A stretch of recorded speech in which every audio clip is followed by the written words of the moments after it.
वतन की फिक्र करना दा मुसीबत आने वाली है, तेरे बर्बादियों के मसवरे हैं आसमानों में, नहीं संभले तो मिट जाओगे हिंदुस्तान वालों, दास्तां तक न होगी तुम्हारी दास्तानों में। आज जो माहौल बना हुआ है पूरे हिंदुस्तान में राष्ट्रीयता का, उसमें सेंध मारने का जो काम है वो जम्मू कश्मीर के महबूबा क्या नाम है उनका, महबूबा मुफ्ती की भाड़ पार्टी जो है वो हमेशा राष्ट्र के खिलाफ बयानबाजी करती है। इतने बड़े संवैधानिक पद पे होने के बाद भी वो महिला क्या बोल देती है राष्ट्र के खिलाफ, उसको इस बात की खुद जानकारी नहीं है, या तो खुद अपने आप में अपने जहन में एक आतंकवादी विचारधारा को पनपा रही है और राष्ट्र के मुसलमानों का हिंदुस्तान के खिलाफ हमेशा भड़काने का काम करती है। इसी के बयानबाजी के तहत सैदपुर के समाज सेवी सन्नाउल्लाह जी ने आज सैदपुर कोतवाली में जाके उस महिला के खिलाफ जिसने हमेशा राष्ट्र के खिलाफ अपनी आवाज बुलंद की है, उसके खिलाफ एफआईआर की है।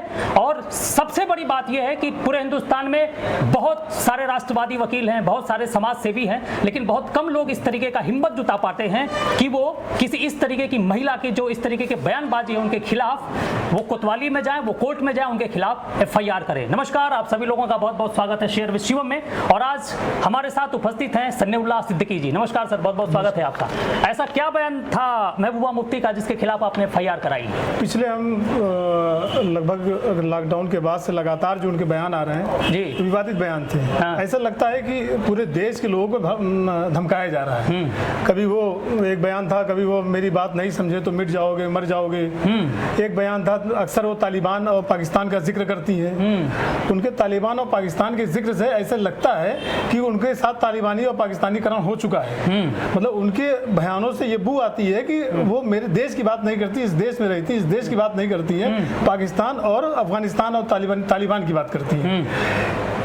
ये बयान लगातार, अभी एक हाल ही में बयान एक उन्होंने जारी किया था कि मैं अपना संविधान और अपना झंडा ही मानूंगी, दूसरा कुछ भी नहीं मानूंगी। मतलब देश में रह के देश को कमजोर करना, देश की तरह इस तरह की बातें करना, ये वहाँ की आम जनता और वहाँ के सुरक्षा कर्मियों को ये भुगतना पड़ता है। तो मैंने इसकी वजह इससे आहत होकर, लगातार इसके बयानों से आहत होकर मैंने कहा कि एक इनके खिलाफ एक जो भारतीय संविधान की धारा है उसके तहत इनके खिलाफ एक मुकदमा पंजीकृत कराया जाए। जो आज मैंने यहाँ अपने स्थानीय सैदपुर कोतवाली में जाकर कोतवाल साहब को मैंने दिया है और इस सुसंगत धाराओं में कठोर से कठोर कार्रवाई की जाए, इनको मुकदमा दर्ज करके इनके खिलाफ। ऐसी कौन सी मजबूरी इस महिला की कि मुख्यमंत्री होने के बाद भी इस तरीके की बयानबाजी करती है? सिर्फ मुख्यमंत्री होने के बाद भी वो जो उन्होंने 70 सालों से 60 सालों से जो उन्होंने राजनीति की है, जिस तरह से उनके हाथ से उनके पैरों से खिसक गया है जम्मू कश्मीर, अब वो दोबारा पा नहीं पा रही हैं। और वो उनका पूरा ही जो पीरियड रहा है वो उग्रवादियों के साथ ही उनका टाइम पीरियड रहा है। अब धीरे धीरे उग्रवादियों का सफाया होता जा रहा है भारत में, और अब जो लोग कम पढ़े लिखे हैं उनको बरगलाती हैं, देश के खिलाफ तैयार करती हैं। इस तरह के बयान देना बहुत दुर्भाग्यपूर्ण है। इस तरह के लोगों का मुझे नहीं लगता है कि इनके खिलाफ, इस तरह के लोगों का मुझे नहीं लगता है कि राजनीति करना चाहिए। इनको तो जेल के सलाखों के पीछे। अच्छा, उनके इस तरीके के बयानबाजी से मुस्लिमों के ऊपर प्रश्न चिन्ह भी तो उठता होगा? जाहिर सी बात है, पूरी मुस्लिम कौम रुसवा होती है, पूरी बदनाम होती है। किसी एक व्यक्ति से पूरे मुस्लिम कौम, पूरे मतलब जम्मू से लेकर कन्याकुमारी तक मुसलमान बदनाम होते हैं, जिसका कहीं कहीं छुटुर फुटुर देखने को भी मिल जाता है। इनको रोकना हमारा कर्तव्य है। इनको नहीं रोका गया तो ये आगे और हमारे लिए आस्तीन का सांप होंगे। अभी 370 हटने के बाद आप जम्मू कश्मीर भी गए थे अपने टीम के साथ। तो क्या बदलाव दिखा आपको कि 370 हटने के बाद ये सारी परिवर्तन आए? अभी मैं एक हफ्ता 10 दिन पहले जम्मू कश्मीर से 12 दिन गुजार के आया है, लेकिन वहाँ के स्थानीय लोगों से जो मैंने बात की है तो उन लोगों ने कहा है कि देखिए मुझे कोई आपत्ति नहीं है 370 रही या नहीं रही हो, मुझे कोई परेशानी नहीं है। लेकिन दिक्कत एक सिर्फ यही बात की है कि अगर हम सरकार के सपोर्ट में बोलते हैं तो ये किक मारते हैं, अगर सरकार के अगेंस्ट बोलते हैं तो सरकार किक मारती है। हम तो फुटबॉल की तरह हो गए हैं, जब इनके खिलाफ मुझे एक भी शब्द अगर मैंने मीडिया पे आके बोल दिया तो शाम को घर आ जाते हैं, मुझे मारपीट चालू कर देते हैं। तो मेरी मजबूरी है कि हम लोग मीडिया साइड में नहीं आके चुपचाप जहां है वहीं में बसर करना चाहते। लेकिन जो चल रहा है वो पहले से बेहतर हुआ है, क्योंकि उन लोगों ने क्या किया था कि जो पीछे राजनीति कर रहे थे इनको डल झील दिखाया आया था और बताया था कि ये तुम्हारा कुआं है, तुम इसके मेढक हो। मेढक। बस इतनी ही दूर तक तुम्हारा दायरा है, न तुम IIT जानते हो, ना IIM जानते हो। उनको IIT जम्मू कश्मीर इतना बड़ा स्टेट है जहाँ पे न कोई IIT है, न कोई IIM है, न कोई MBBS कॉलेज है, न कोई अच्छी यूनिवर्सिटी भी नहीं है, जिनको उन लोगों को पढ़ने के लिए आना पड़ता है कहाँ, JNU दिल्ली आना पड़ता है। तो इस तरह से उन्होंने एक बधुआ मजदूर की तरह उनको बांध के रखा था। लेकिन जब से 370 हटी है, अधिकतर लोग जो पढ़े लिखे शिक्षित लोग थे, अधिकतर लोग खुश थे कि नहीं चलो हटी, अब तो कम से कम यहाँ पे अच्छे रोजगार मिलेंगे। अच्छा, हालांकि मैंने जो वहाँ पाया है कि दुनिया में सबसे अच्छा हैंडीक्राफ्ट अगर कहीं पाया जाता है तो कश्मीर में पाया जाता है, जो कि लद्दाख से लेके चाइना से लेके पूरे अमेरिका, इंडिया, यूरोप तक बिकता है। उनका बेशकीमती उनका हैंडीक्राफ्ट होता है। मतलब साधारण शब्दों में कहा जाए तो 370 हटने के बाद इनकी गुंडाई खत्म हो गई। हाँ, सही तो यही गुंडाई खत्म हुई है।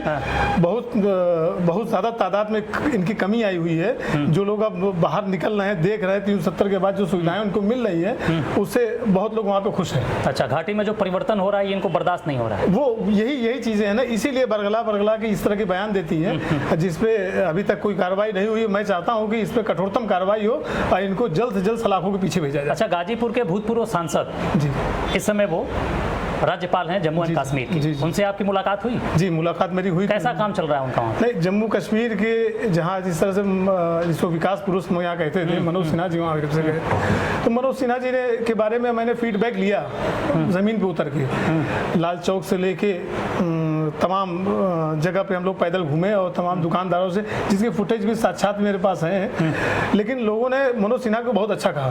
उन्होंने कहा कि अगर किसी जगह पे हमला होता है या कोई दिक्कत होती है तो मनोज सिन्हा जी वहाँ चल के जाते हैं, वहाँ के लोगों की समस्या पूछते हैं कि यहाँ क्या समस्या थी, ऐसा क्या हुआ कि यहाँ हमला हुआ है। जो भी कमी होती है उसको तत्काल पूरी करने की कोशिश करते हैं और डेली दरबार लगाते हैं। सुबह 10 से लेकर 2 बजे तक उनका दरबार लगता है, आम जनता के लिए खुला हो, तो जिसको भी दिक्कत है उस एरिया में आए और यहाँ पे सुनवाई करें। अच्छा, सैदपुर के कोतवाल ने आपको क्या आश्वासन दिया? सैदपुर के कोतवाल ने मुझे कहा है कि कठोरतम कार्रवाई की जाएगी। मैं इसको ले लेता हूँ, आपके पत्रक को शाम तक इसको मुकदमे में पंजीकृत करके मैं दे दूंगा। तो आगे कार्रवाई वो कंटिन्यू करेंगे? हाँ, उन्होंने पूरा आश्वासन मुझे दिया है कि इस पर कठोरतम कार्रवाई करूंगा और जल्द ही महबूबा मुफ्ती यहाँ पे गाजीपुर के न्यायालय में आपको हाजिर मिलेंगे। अच्छा, तो ऐसे राष्ट्र विरोधी लोगों के खिलाफ हमेशा आप खड़ा रखेंगे अपने आप? ये महबूबा मुफ्ती नहीं है, इनकी जगह पे कोई और भी होगा, देश विरोधी बयान देगा तो मैं उनके खिलाफ भी इस तरह की अपील दायर करता रहूंगा, एप्लीकेशन देता रहूंगा और मैं भारत को तालिबान बनने नहीं दूंगा। बिल्कुल, हर एक राष्ट्रवादी व्यक्ति सोशल मीडिया पे, ट्विटर पे, फेसबुक पे, इंस्टाग्राम पे, हर जगह इस तरीके की बयानबाजी का विरोध करे और ऐसे लोगों का पुरजोर विरोध होना चाहिए ताकि दोबारा हिंदुस्तान की जो अखंडता है, हिंदुस्तान का जो संस्कार है, जो संस्कृति है, उस पर जो बार बार चोट पहुंचाने का काम करती है, ये रोके। इस तरीके के किसी भी व्यक्ति को, वो हिंदुस्तान के किसी भी स्टेट में रहता हो, किसी भी शहर में रहता है, आपके आसपास में भी रहता है, अगर इस तरीके की बयानबाजी करता है और राष्ट्र के खिलाफ अपनी बयानबाजी करता है तो उचित कार्रवाई हर एक व्यक्ति को, जो वहां के समाज सेवी हैं, वहां के जो एडवोकेट हैं, वकील लोग हैं, उनको उनके खिलाफ जरूर करना चाहिए। आपने समय दिया इसके लिए बहुत बहुत धन्यवाद। धन्यवाद।